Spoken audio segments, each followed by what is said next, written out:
자, 오늘은요 우리가 잘 아는 또 사건이죠. 질병이어의 사건. 오늘 이 사건을 통해서 우리가 하나님 말씀을 나누기를 원합니다. 오늘 말씀의 제목이 그래서요 이렇게 잡았어요. 너희에게 떡이 몇 개나 있느냐. 너희에게 떡이 몇 개나 있느냐. 우리 이 질병이어의 사건을 통해서 우리에게 주신 하나님의 말씀이 무엇일까? 여러분, 오늘 우리는요 이 오병이어의 사건과 매우 유사한 사건을 오늘 본문을 통해서 보게 됩니다. 자, 그래서 이 사건에 이름을 붙이자면 우리는 어떤 내용이라고 얘기할 수 있어요? 질병이어다 라고 얘기할 수 있겠죠. 자, 오병이어가 떡 5개와 물고기 2마리로 이적을 베푸신 사건을 이야기한다라면, 오늘은요 7개의 떡과 2마리의 생선, 물고기를 가지고 또 같은 비슷한 이적을 베푸시는 사건입니다. 그러니까 우리 이 두 사건에는 굉장히 유사점들이 많죠. 먼저 이 두 사건을 보면 모두 예수님께 찾아왔던 사람들이요 말씀을 듣다가 먹을 것이 없을 때 주님께서 그들에게 놀라운 기적을 베푸셔서 그들을 배부르게 하신 그 경험을 했다라는 것, 이것이 굉장히 유사한 점이죠. 그래서 어떤 학자들은 이 사건을요 같은 사건이다 라고 이렇게 설명하기도 합니다. 같은 사건인데 그냥 마태나 마가가 그냥 다른 목적을 가지고 다시 중복해서 기술한 것이다 라고 이렇게 이야기하는 학자들도 있습니다. 혹은 이것이 역사적인 소설이 아니라 어떤 신학적인 목적을 가지고 같은 기사를 반복해서 기록한 것이다 라고 이야기하기도 합니다. 그러나 오늘 분명히 몇 가지 이유에서요 이것이 분명히 별개의 사건으로 보는 것이 타당할 것 같습니다. 먼저 오늘 이 두 기적의 사건들을 보면 공통점들이 있죠. 뭐가 있을까요? 오병이어의 사건과 오늘 이 질병의 사건은요 공통적으로요 먼저 일어난 장소적인 배경이 비슷합니다. 광야죠. 그렇죠? 광야에서 일어난 사건들, 빈들, 광야에서 일어난 사건들이었다라는 거예요. 우리 마태복음 14장에서 나오는 이 오병이적의 기적을 살펴보면서 광야의 의미에 대해서 우리가 한번 살펴봤던 적이 있죠.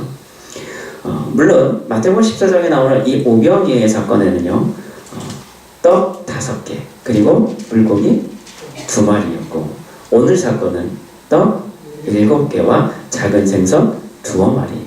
여기서 2마리는요 원어적으로 조금 보면 사실 딱 2마리를 이야기하는 건 아닙니다.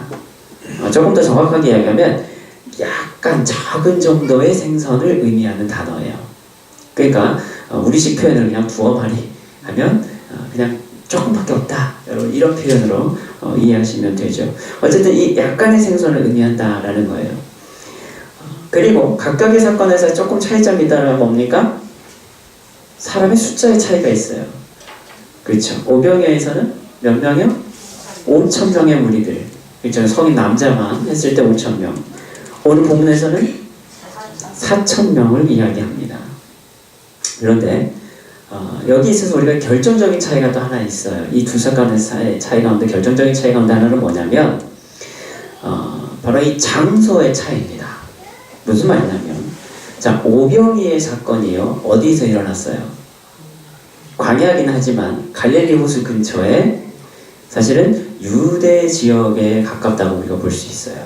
거기서 그래서 주로 모인 사람들은 유대인이 주로였다라는 거예요. 그러니까 오병이어의 사건은요 유대인들을 대상으로 한 유대 지역에서 일어난 사건이다라면, 오늘 이 질병이어의 사건은 분명히 달라요.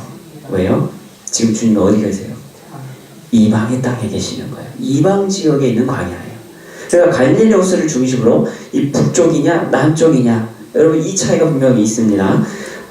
이 장소적인 차이가 있어요. 그래서 오늘 사건은요 이방 땅에서, 그래서 특별히 이방인을 대상으로 여러분 이 사건이 일어났을 가능성이 굉장히 높다라는 거예요. 그러니까 오병이의 사건이 유대인이 중심이었다라면 그 대상이, 오늘은요 이방인을 중심으로 한 비슷한 사건이 지금 일어나고 있다는 거예요. 그리고 또 하나 차이점이 뭐가 있어요? 남은 음식의 차이가 있죠. 오병이의 사건에서는요, 남은 게 얼마큼 남았어요? 12 바구니입니다. 단어를 잘 보셔야 돼요. 광주리가 아니에요. 오병이의 사건은요, 12 바구니입니다. 그런데 칠병이의 사건에서는요, 7 광주리를 말씀하고 있어요. 여러분, 바구니는요, 보통 이 바구니로 사용된 단어를 보면 이 바구니는 보통 가든 가지를 엮어서 만든 작은 거를 말하는 거예요. 작은 바구니예요. 근데 이것은 보통 어디 썼냐면 자기가 먹을 거를 들고 다닐 때 식량을 담기 위해서, 그러니까 자기 도시락이죠. 쉽게 말하면 그걸 담을 정도의 조그만한 작은 바구니를 뜻하는 거예요.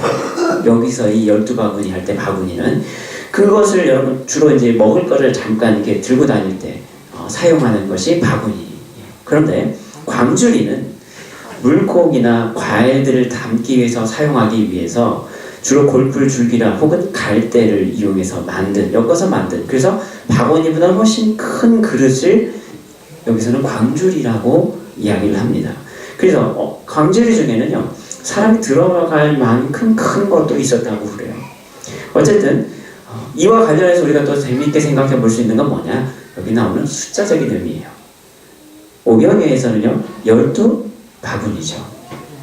칠병이에서는 7 광주리. 그렇죠. 그리고 오병이에서는 떡이 5개, 칠병이에서는 떡이 7개. 자, 이 숫자의 의미를 여러분 부여하는 사람들도 있습니다. 이걸 이미지적으로 보면 이렇게 볼 수 있다는 거예요. 오병이어에서 이 5병, 5개의 떡과 12개의 바구니는 뭘 상징하냐면, 5병은 모세의 오경을, 그리고 12바구니는 12지파, 12지파를 상징하는 것이다. 곧 이스라엘을 상징하는 것이다 라고 봅니다. 좀 그럴듯하죠? 네, 이 오병이의 사건이 어디서 일어났다고요? 유대 지역 광야에서 일어난 거예요. 유대인을 대상으로 했던 이적이라고 보면 5병, 5개의 떡은 모세 오경, 그리고 12바구니는 12지파, 곧 누구를 상징하는 거예요? 이스라엘을 상징하는 거예요. 이스라엘을 나타내는 숫자로 본다는 거예요. 그러면 7병이어는요, 자, 7개의 떡과 7개의 광주리가 나와요. 7개는 뭘 상징할까요? 예, 물론 완전수이기도 하지만요, 7개를 학자들은 이렇게 보기도 합니다. 뭐냐면 이 7병, 7개의 떡의 의미를 가나안 7 족속이다 라고 봅니다. 그럼 쉽게 말하면 뭐예요? 이방인들이다 라는 얘기예요. 이방을 상징하는 숫자로 본다라는 거예요. 이 7병을. 그러면 7 광주리는 뭐가 될까요? 7 광주리는요, 이렇게 또 해석을 합니다. 뭐냐면 7 집사를 상징하는 것이다 라고 봅니다. 그러니까 오병이어가 유대인을 대상으로 일어난 사건이다라면 7병이어는 철저히 뭐예요? 이방인을 대상으로, 그렇게 해석하기도 합니다. 물론 여러분, 이미지를 가지고 우리가 이렇게 해석해 볼 수도 있다라는 거예요. 물론 그렇게 하는 해석에 크게 무리가 있는 건 아닙니다. 왜냐하면 이 두 사건이 그런 성격적 차이가 분명히 있기 때문에 그런 거죠. 또 하나 여러분, 차이점이 하나 있어요. 오늘 우리가 살펴보고자 하는 차이점 중에 하나인데요. 그게 뭘까요? 오병이어의 사건과 오늘 칠병이어의 사건이 굉장히 유사하지만요, 디테일한 부분에서 조금 차이가 있어요. 그 중에 하나는 뭐냐? 우리가 오늘 좀 관심 있게 봐야 될 것 중에 하나는 뭐냐면, 주님께 머물렀던 무리들의 시간이 다릅니다. 무슨 말일까요? 오병이어의 사건에서는요, 주님께서 어떻게 해요? 해가 지름해서 무리들을 흩어보내시죠. 보내려고 하시죠. 그렇죠? 그런데 오늘 여러분, 오늘 이것도 본문 한번 잘 보세요. 잘 보시면 이 무리들이요, 주님께 머물렀던 시간이 대략 언제로 이야기하고 있어요? 사흘이라고 이야기하고 있어요. 이거 굉장히 중요한 것 중에 하나죠. 그들이요, 사흘 동안이나 지금 주님 그 곁에 머물러 있었던 거예요.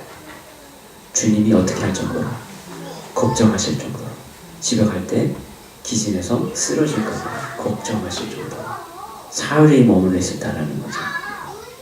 자, 그러면서 또 하나 차이점이 등장하게 되는데요. 그거 뭐냐면, 오늘 그 무리들에 대해서 반응하시는 주님의 모습이 조금 다르게 설명이 됩니다.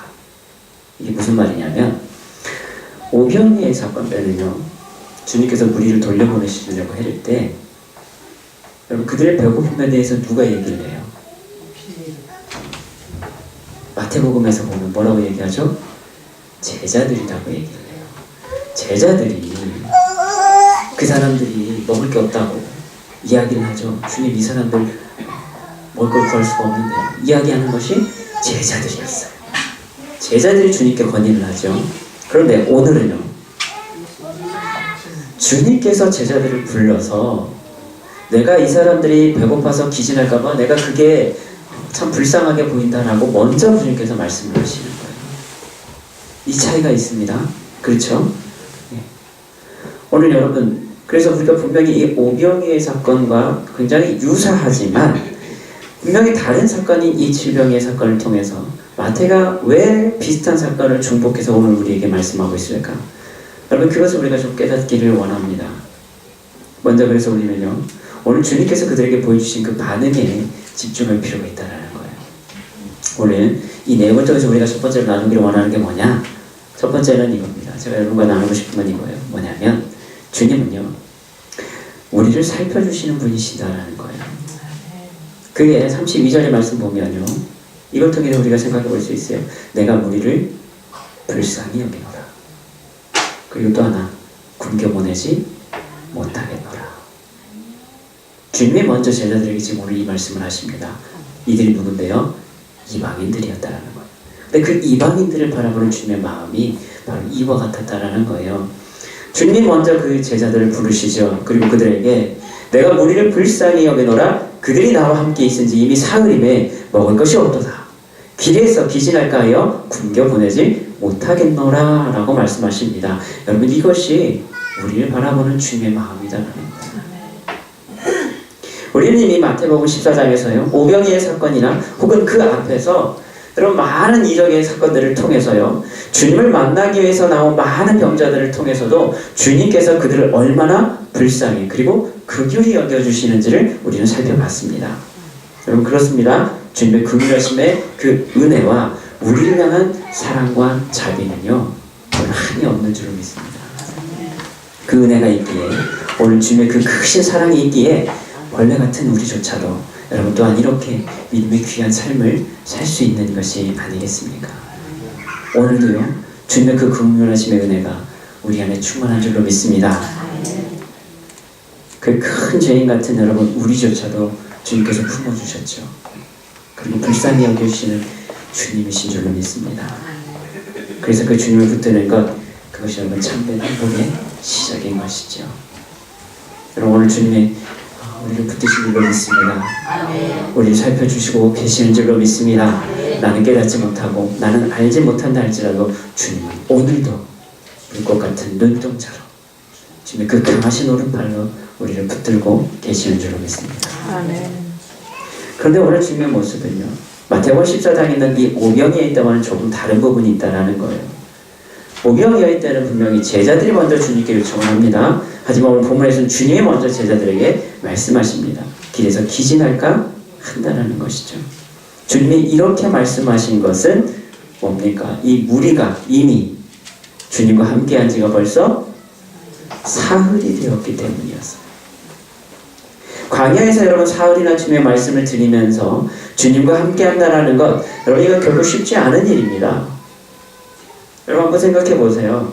여러분 예배를 드리는데요, 사흘 동안 여러분 집에도 안 가고요, 사흘 동안 여기서 집회한다고 생각해 보세요. 여러분 밥도 안 주고 여러분 앉아 있을 수 있으시겠어요? 3일 동안? 예, 감사합니다.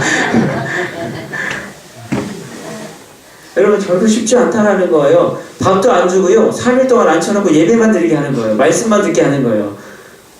여러분 그게 쉬울까요? 쉽지 않아요. 근데 오늘 이 이방인들은요, 주님과 함께 그 광야에서요, 굶주리면서까지 뭐하고 있었어요? 사흘 동안이나 주님 옆에 붙어 있었다는 거예요. 결국 쉽지 않은 일입니다. 더군다나 오늘 주님의 말씀을 비춰보면 그들에게는요, 먹을 것도 지금 넉넉지 않은 상황이었어요. 사흘이나 제대로 못 먹고 가니까 주님이 오직했으면 야, 길 가다 쓰러질까봐 제가 정말 걱정된다. 이야기를 하시잖아요. 사흘이나 굶어가면서 주님과 함께 있었다라는 거예요.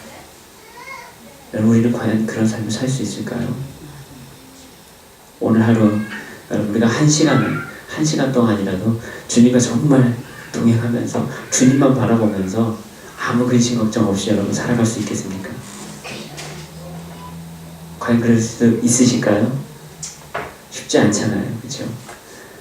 예배 시간에 여러분 우리가 이 한 시간 동안만 온전히 여러분 주님께 집중하는 것도 사실 쉽지 않은데, 그런데 오늘 이 무리들은 사흘이나 주님과 함께 있었다라는 거예요. 자기의 배고픔을 참고 그 자리에 머물러 있었다라는 거죠. 오늘 이것은 최소한 우리들에게 말씀하는 게 뭐냐, 오늘 이 무리들이요, 비록 예수님을 영혼을 질병하는 구원의 참 메시아, 이방인들이었기 때문에 메시아의 개념은 없었을 거예요.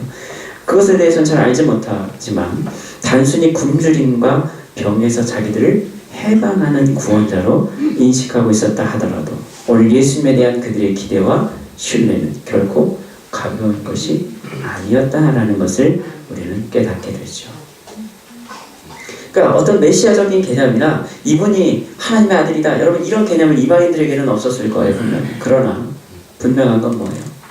내가 가지고 있는 이 문제들, 내 삶의 문제들을 해결해 줄 수 있는 분은 분명하다. 그리고 그분에게 기대하는 소망들이 그들에게 있었다라는 거예요. 그게 굶주림을 참을 만큼, 사흘 동안이나 그 자리에 머물 만큼 그들에게는 간절했고 분명했다라는 거죠. 오늘 이방의 땅에서 이방인들이요, 주된 무리인 이들이 오늘 주님과 사흘 동안이나 굶주림 가운데 함께 있었다라는 것. 만약 그들이 주님께 대한 그런 기대가 없었다라면 벌써 그들은 그 자리를 떠났겠죠. 그러나 그들이 배고픔을 감수하고서라도 오늘 주님께 바라는 것이 있었고, 또한 그들은 그것을 분명히 얻었을 것입니다. 그렇기 때문에 사흘 동안 그 자리에 머물 수 있었겠죠. 물론 예수님이 메시아라는 개념이 있었던 것은 아닙니다. 그럼에도 불구하고 그들이 그 기대와 소망을 보신 주님은 그들을 불쌍히 여겨주셨다는 사실입니다. 그들이 돌아가는 길에 지쳐서 쓰러질까봐 주님이 마음을 써주고 계시죠. 그래서 이것은 마치 자녀에 대한 부모의 사랑과 같다라고 이야기합니다. 누가 봐도 멀쩡하고 잘 살 것 같은데, 그런데 부모의 마음은 그게 아니다라는 거죠. 여러분, 제가 예전에 TV 프로에서요, 이런 프로를 한번 잠깐 본 적이 있어요. 저희 집은 TV가 없기 때문에 어디 이제 딴 데 가야지 잠깐 볼 수 있는데, 그때 잠깐 보는 가운데 이런 게 있더라고요. 뭐가 있냐면, 한 프로에 나오는데요, 어떤 굉장히 이제 거동이 좀 불편하신 80대인지 90대인지 되는 할머님이 한 분 나오시더라고요. 그런데 그분이 자기 집에 이제 자식이 오는 거예요. 아들이 오는 거예요. 근데 아들이 60대예요. 아들이 60대고 손자도 있어요. 근데 그 아들이 집에 오니까 이 할머니가 뭐 하시냐면, 자기도 몸이 불편하신데도 불구하고 일어나서 가고 계속 부엌에서 꼼지락꼼지락 막 하고 계시는 거예요. 그래서 뭐 하시냐고 그랬더니 아들 밥 차려주려고 지금 식사 준비하고 있더라. 그 장면을 봤어요. 90대, 80대 할머니가요, 60대 아들 끼니 걱정하면서 자기 몸이 불편한데도 불구하고 그 식사를 챙기는 모습을 보면서 그게 부모의 마음이다라는 것을 보게 됩니다. 그분에게는요, 60대도요, 아들이에요. 아직 어린 아들이에요. 그렇죠. 작은 것조차 여러분 관심과 사랑으로 베푸시는 그 부모의 마음, 이것이 바로 우리를 향한 주님의 마음이다라는 거죠. 지금도 모든 것을 하시는 그분께서요, 사랑의 눈길로 그리고 따스한 손길로 우리를 붙들어 주신 줄로 믿습니다. 그러므로 우리가 그분 곁에 머물기를 원할 때, 여러분, 우리는요, 더 이상 염려할 것도 두려워할 것도 없는 것이죠. 왜냐하면 그분께서 오늘도 우리를 세밀하게 우리 모든 필요를 아시고 채워주시기 때문입니다. 지금도 우리를 살펴주시기 때문이죠. 로마서 8장 32절에 사도 바울이 이렇게 얘기합니다. 자기 아들을 아끼지 아니하시고 우리 모든 사람 위하여 내어주신 이가 어찌 그 아들과 함께 모든 것을 우리에게 주시지 아니하겠느냐. 아들까지도 내어주신 하나님의 그 은혜가 오늘도 그 아들과 함께 우리에게 모든 것을 주실 것이다 라는 거죠. 지금도 우리에게 살피시고 우리를 지켜주신 그 하나님이 계십니다. 사랑하는 성도 여러분, 아브라함을 지키셨고요, 이삭을 지키셨고요, 엘리야에게 먹을 것을 여러분 주시면서 세워주셨던 하나님, 그리고 그 사르밧 과부조차도 생명을 지키신 그 하나님께서 오늘 우리도 또한 지켜주실 줄로 믿습니다. 오늘 이 믿음을 가지고 주님께 모든 것을 아뢰고 넉넉히 누리는 복된 삶을 사는 우리 모두가 될 수 있기를 주님 이름으로 축복합니다. 우리가 이 믿음 안에 있다면 오늘 우리는 그 은혜 안에 거할 줄로 믿습니다.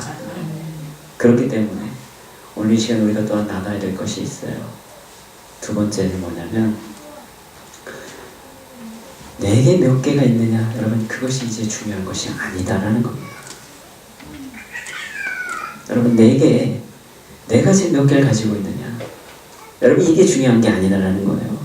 오늘 34절 말씀 다시 보면요, 주님께서 제자들에게 이렇게 말씀합니다. 너희에게 떡이 몇 개나 있느냐? 너한테 가지고 있는 게 지금 뭐니? 네가 누리고 있는 게 뭐지? 네가 가지고 있는 거, 소유하고 있는 게 몇 개야? 주님은 이걸 묻고 계시죠.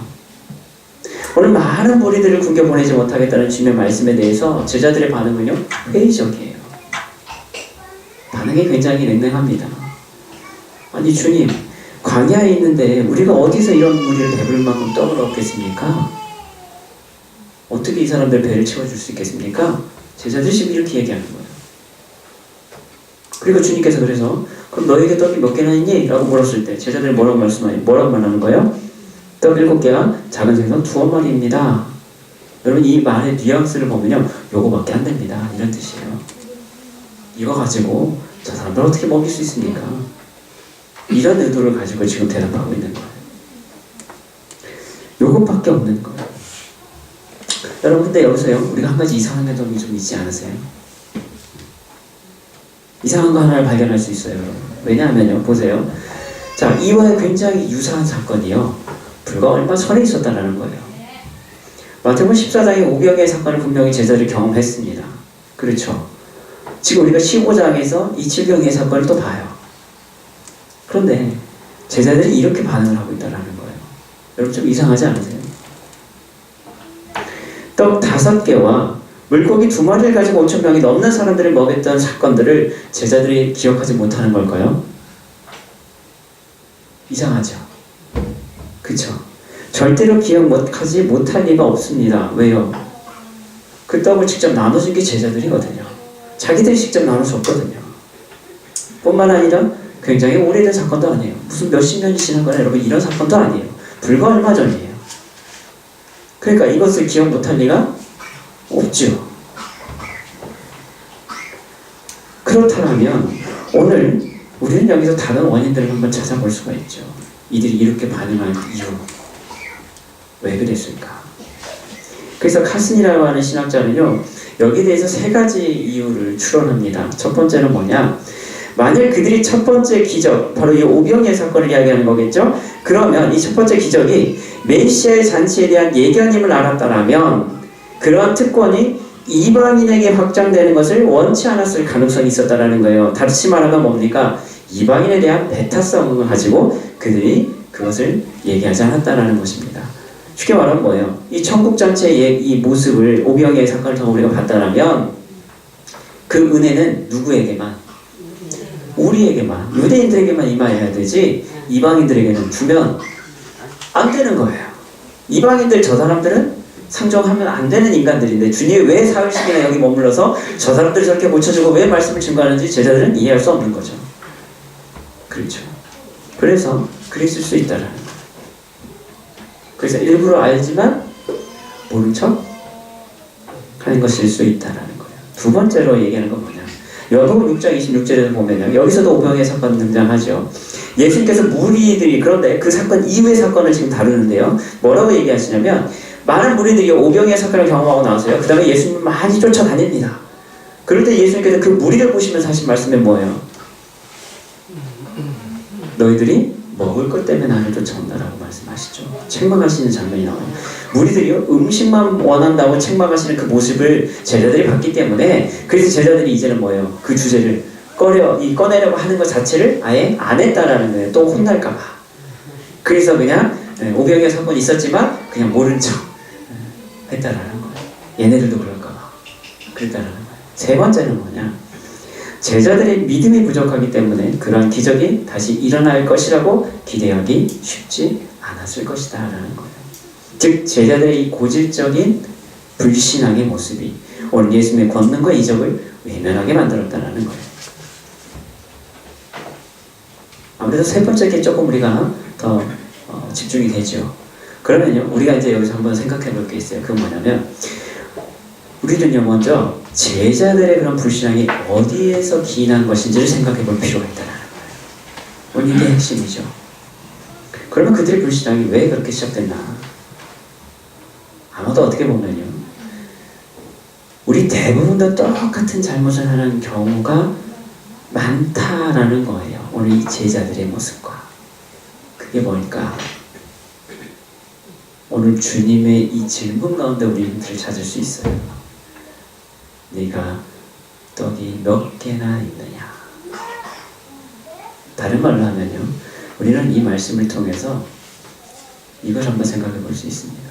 우리의 모습과 지금 똑같아요, 여러분. 뭐냐면, 지금 제자들은요, 과거의 그 이적의 사건들보다 지금 자신들이 가지고 있는 것에 집중하고 있다는 사실입니다. 무슨 말이에요?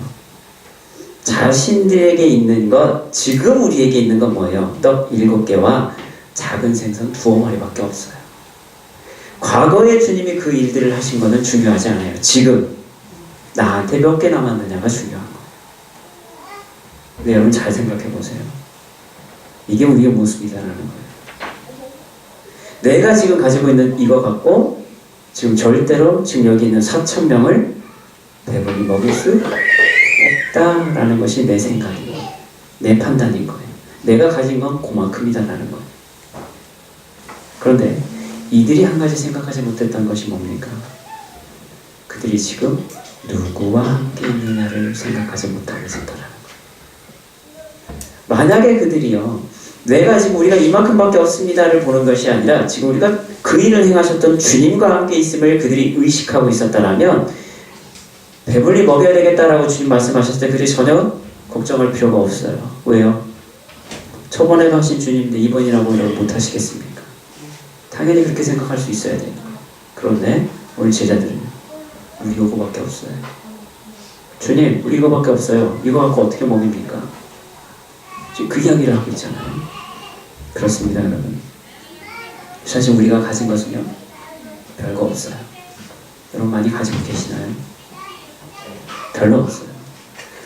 여러분 생각해보면요, 지금 가지고 있는, 내가 가지고 있는 여러분, 이거 갖고는요, 뭐 하나 제대로 할 수 있는 게 솔직히 없어요. 네, 우리는요, 여전히 내 손에 가진 것이 별로 없는 점이 맞습니다.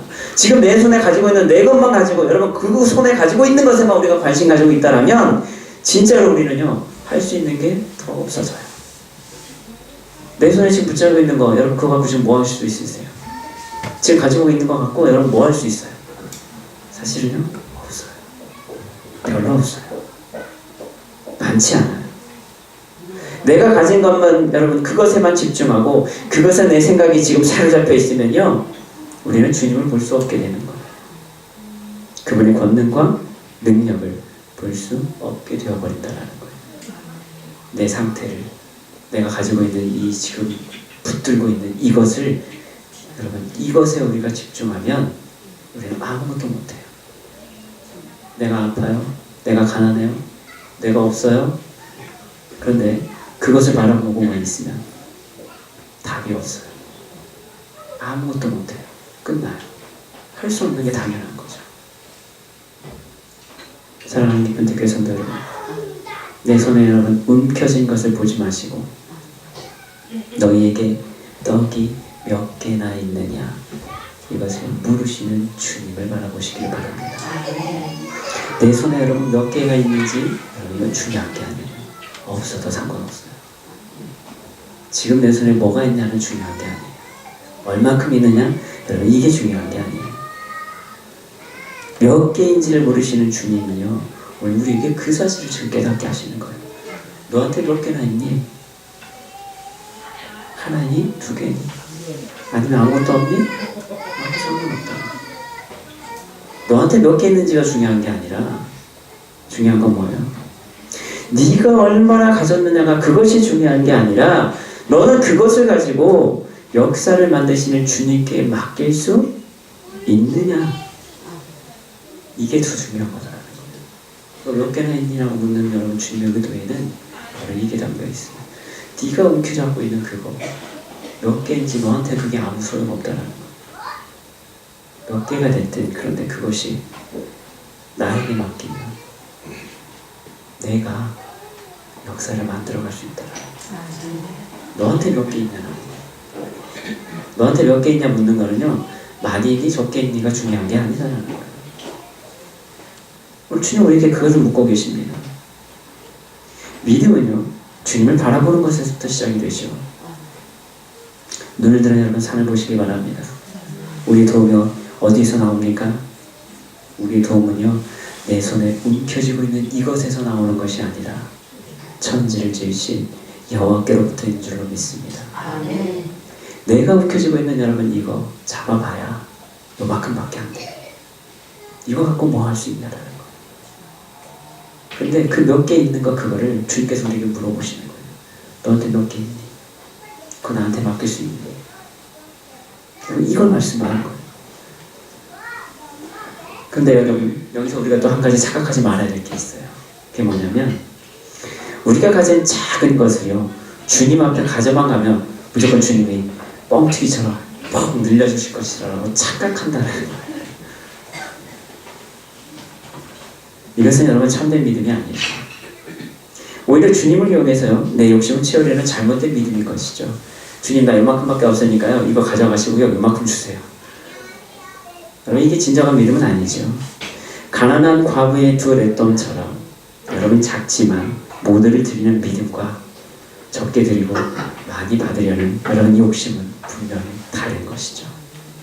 사랑하는 기쁜 성도 여러분, 오늘 내 손에 쥐어져 있는 것, 그것을 여러분 우리가 헤아리기에 급급하기보다 앞으로 주님이 우리에게 행하실 놀라운 기적의 역사와 은혜를 바라볼 수 있는 믿음의 눈이 생겨나기를 기도합니다. 오늘 내가 가지고 있는 거 없어요. 그렇죠? 없습니다. 그러나 오늘도 몇 개가 있냐라고 묻는 주님의 그 질문 앞에 우리의 것을 다 드릴 수 있는 믿음, 그리고 그 일을 통해 역사하실 주님을 바라보는 그런 믿음의 눈이 우리에게 있기를 소망합니다. 제자들은요, 자기가 가지고 있는 것만 봤어. 그 일을 행하실 주님은 그들은 아직도 깨닫지 못한 거죠. 우리는 이것을 불신앙이다라고 이야기할 수 있다. 그런데 여러분, 이게 바로 우리의 모습입니다. 오늘도 그렇지 않나요? 어제는 그렇지 않았나요? 내가 정말 주님을 바라보면서 여러분 살아가고 계십니까? 아니면 내가 가진 것, 여러분 이거에 만족하면서 살아가고 계십니까? 제자들의 모습은 곧 오늘 우리의 모습과 같다는 거죠. 오늘 마지막으로 우리가 또 나누기를 원하는 말씀이 있는데요. 그게 뭐냐면 우리 이 칠병이의 사건, 오병이의 사건도 마찬가지고요. 칠병이의 사건도 마찬가지인데요. 주님은요, 우리에게 풍성한 천국의 잔치를 베풀어 주신다는 거예요.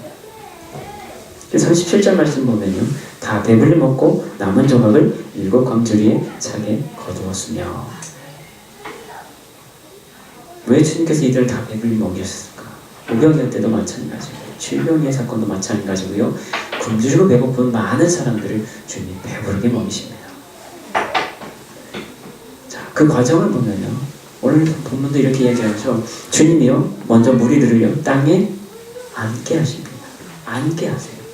그리고 그 떡과 물고기를 축사하시고, 그래서 축사는 감사기도하고도 비슷하다고 이런 말씀을 드렸죠.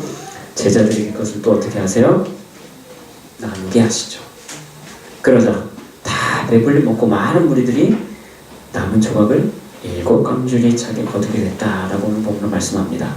그래서 장재현 목사님은요, 오늘 이 본문의 사건을 통해서 이렇게 얘기하기도 합니다. 출애굽기 여러분 19장에서 24장에 있는 말씀을 보면 어떤 사건이 나오냐면 모세와 또 시내산 그리고 이스라엘 백성들과 70인의 이 장로들이요, 하나님 앞에서 먹고 마시는 사건과 굉장히 유사하다라고 이렇게 그 연결성에 대해서 설명을 합니다. 출애굽기 19장에서 보면 어떤 내용이 나오냐면 하나님은요, 모세에게 이제 이스라엘 백성들 준비를 시킵니다. 왜냐면 하나님 말씀을 받을 준비를 시키고요. 그래서 시내산에 다 그들을 오게 만들어요. 모아놓고 특별히 모세가 이제 시내산에 올라갔죠. 올라가서 사흘 동안 기다릴 것을 말씀합니다. 사흘 동안 그것을 기다리게 하세요. 그리고 나서 시내산에서 모세를 통해 모든 율법의 말씀들을 다 전해주시고 나서 이제 출애굽기 24장에 가면 어떤 내용이 나오냐면 그 말씀을 가지고 이스라엘 백성들에게 다 낭독을 합니다. 읽게 하고요. 이제 순종을 서약하는 의식을 해요. 말씀을 다 들려주고요. 너희들이 이제 이 말씀 지킬래? 이것을 말씀을 하죠. 그리고 나서 이스라엘 대표 70인을 특별히 뽑아서 시내산으로 불러올립니다. 그리고 그들이 하나님 앞에서 먹고 마시게 하신 거예요. 자, 이 사건이 출애굽기 19장에서 24장에 있는 내용인데요. 이것을 통해서 오늘 마태가 드러나고 싶은 것이 뭐냐? 드러내고자 하는 의도가 뭐냐? 바로 예수님의 정체성이다라는 겁니다. 이분이 바로 구약에서 말하는 이분과 같다 라는 것을 말하고 싶었다는 거예요. 여러분 보세요. 지금 오늘 단어들을 잘 보면요, 키워드를 쭉 살펴보면 바로 이거예요. 산, 광야, 사흘, 먹을 것. 이 패턴이요, 출애굽에 있는 사건, 모세와 이스라엘 백성들이 나타났던 그 사건과 오늘 이 칠병이의 사건이 매칭이 되고 있다는 거예요. 산, 광야, 사흘, 먹을 것. 이해가 되세요? 이 이미지가 곧 모세의 이미지와 연결된 예수님의 정체성을 드러내는 것이다 라고 이렇게 이야기를 합니다. 오병이어도 마찬가지예요. 오병이의 사건도 비슷합니다. 근데 칠병이의 사건은 또 이런 특징들이 있다는 거예요. 자, 그래서 그린트 오스본은요, 또 이렇게도 이야기를 합니다. 예수님께서 땅에 앉게 하시고 축사하시고 무리에게 나누어 주신 것이 바로 잔치 그리고 성찬식의 그 분위기를 예표하는 거라는 거예요. 그러면서 이것이 곧 뭐를 말하는 거냐? 메시아의 잔치를 예견하는 것이다 라고 말하는 거예요. 천국 잔치를 말하는 것이다. 이것을 보여주는 상징적인 이미지다 라고 얘기한다는 거예요. 그러니까 여러분, 우리가 앞에 있는 이 내용들을 잘 정리를 해보면, 종합해보면 우리는 이렇게 볼 수 있어요. 뭐냐면 예수님께서는요, 우리에게 지금 말씀을 가르치실 뿐만 아니라 모세에게 하나님께서 말씀을 주셨듯이 오늘 이 무리들에게 하나님의 말씀을 선포하시죠. 그리고 놀라운 치유의 역사들을 만들어 가시죠. 그리고 그들을 배부르게 하시죠. 오늘 하나님께서는요, 주님께서 똑같은 일을 하시는 거예요. 우리에게 가르치실 뿐만 아니라 우리의 모든 필요를 충족하게, 풍족하게 채워주시는 예수님의 모습을 오늘 우리는 이 사건을 통해서 본다라는 거예요. 또한 그분은 우리에게 이 천국의 풍성한 잔치를 베풀어 주시는 분이시다라는 거예요. 오병이어를 통해서 유대인들에게, 그리고 오늘 칠병이어의 사건을 통해서 이방인들에게 그 잔치를 보여주고 계시다라는 거예요. 그래서 칠병이어의 이 기적의 사건은 앞으로 있을 우리가 누리게 될 천국 잔치의 그 모형이다라고 할 수도 있다는 거예요. 그리고 주님은 그 잔치를 위해서 먹을 것을 베풀어 주시죠. 그런데 주님은 그 잔치를 위해서 친히 자신을 우리에게 떡으로 내어 주셨습니다. 그것을 상징적으로 보여주는 사건이다라는 거예요. 그러므로 오늘 예수 그리스도로 말미암아 우리가 천국에서 누리게 될 영원하며 풍성한 그 생명, 그 생명이 바로 오늘 이 일곱 광주리에 가득 찬 조각들처럼 풍족하게 될 것이다.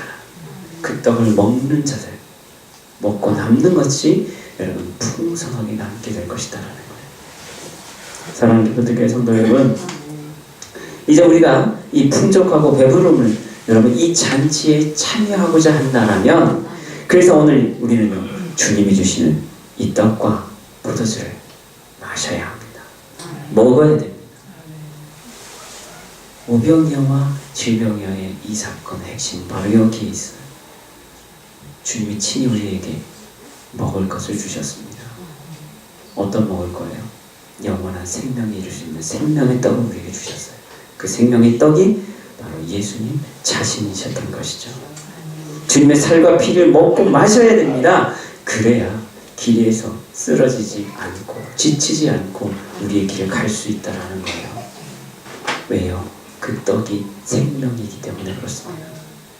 그래서 요한복음 6장 51절에 이렇게 말씀합니다. 나는 하늘에서 내려온 살아있는 떡이니 사람이 이 떡을 먹으면 영생하리라. 내가 줄 떡은 곧 세상의 생명을 위한 내 살이니라 하시니라. 요한복음 6장 54절에서 55절도 늘 이렇게 말씀하죠. 내 살을 먹고 내 피를 마시는 자는 영생을 가졌고 마지막 날에 내가 그를 다시 살리리니 내 살은 참된 양식이요 내 피는 참된 음료로다. 여러분, 이 질병의 사건을 통해서 예수님 먹을 것을 공급해 주시고, 그래서 그 사건으로 말미암아 쓰러질 수밖에 없는 많은 이방인들을 세우셨던 것처럼, 배부르게 만들어 주셨던 것처럼 오늘 주님도 우리로 하여금 천국 잔치를 누리게 하기 위해서 우리에게 먹을 것을 주십니다. 근데 그 먹을 것을 반드시 먹고 마셔야 우리는 배부를 수 있고요, 살아날 수가 있죠. 그 생명의 떡이 바로 예수님이신 줄로 믿습니다. 배고픔에 기진할까 오늘 떡을 먹이시는 이 예수님께서 영적인 갈급함 가운데 이제 죽어가고 있는 우리를 살리시기 위해, 그리고 그 풍성함이 넘치는 천국의 잔치, 바로 그 생명의 자리에 우리를 초대하시기 위해 자신을 친히 내어주셨습니다. 그 살과 피를 먹고 마시는 자가 오늘 이 생명의 풍성함을 누리게 될 줄로 믿습니다. 오늘 우리에게 여러분 이 떡이 주어져 있습니다. 반드시 그 떡과 포도주를 먹고 마심을 통해서 영원히 천국의 그 잔치에 참여하는 우리 모두가 될 수 있기를 이 시간 주님의 이름으로 간절히 기도합니다. 아멘. 기도하시겠습니다.